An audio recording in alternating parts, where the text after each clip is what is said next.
হর হর মহাদেব, জয় শ্রী কাল ভৈরব।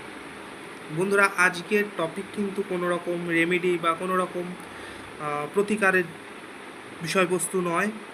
আজকে ভিডিওর টপিক একটু অন্যরকম। আপনারা যথারীতি জানেন, শনিদেব রাশি পরিবর্তন করেছে 29শে মার্চ, এবং সেই সময় ওই মীন রাশিতে, অর্থাৎ শনিদেব যে রাশিতে গোচর করেছেন সেই রাশিতে 4টে গ্রহ ছিল, অবস্থান করছিল: সূর্য, শুক্র, রাহু, বুধ। 15ই এপ্রিল সূর্যদেব তার রাশি পরিবর্তন করেছে, মীন রাশি থেকে মেষ রাশিতে প্রবেশ করেছে। এবার ওখানে এখনও 4টে গ্রহ অবস্থান করছে: শনিদেব, শুক্র, বুধ এবং রাহু। আজকের টপিক হলো রাহু এবং শনির কনজাংশন। যেহেতু রাহু 30শে মে বকরি হয়ে মকরে আসবে, তার আগে পর্যন্ত এই রাহু এবং শনির কিন্তু ওখানে একটা জুতি, একটা কনজাংশন থাকবে, যেটা কিনা নানা রকম অসুবিধার সৃষ্টি করতে পারে।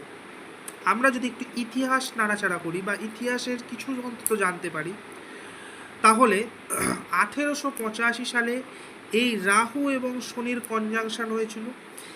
এই কনজাংশনে নানা রকম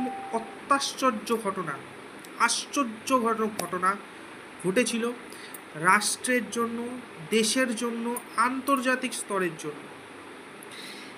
এই রাহু স্যাটার্নের কনজাংশন নানা রকম অনাবশ্যক সমস্যার সৃষ্টি করেছিল 1885 সালে।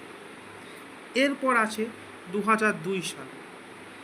ইতিহাস যদি একটু নাড়াচাড়া করেন, 2002 সালেও অত্যাশ্চর্য ঘটনা, অনাবশ্যক সমস্যা সৃষ্টি হয়েছিল দেশের জন্য, রাজ্যের জন্য, রাষ্ট্রের জন্য, আন্তর্জাতিক স্তরেও নানা রকম সমস্যা হয়েছিল। অনেক সমস্যা আছে, সেইগুলো সৃষ্টি হয়েছিল, যুদ্ধ হয়েছিল, এগুলো কিন্তু হয়েছিল 2002 সালেও।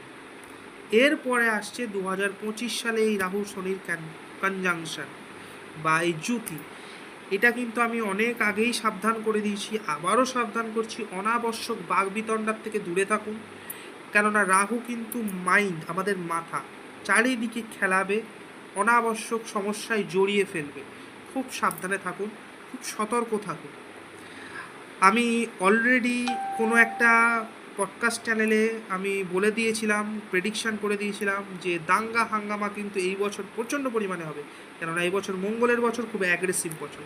সাবধানে থাকুন, ভালো থাকুন, ভালো রাখুন। জয় শ্রী কাল ভৈরব, জয় শ্রী মহাকাল। চ্যানেলটিকে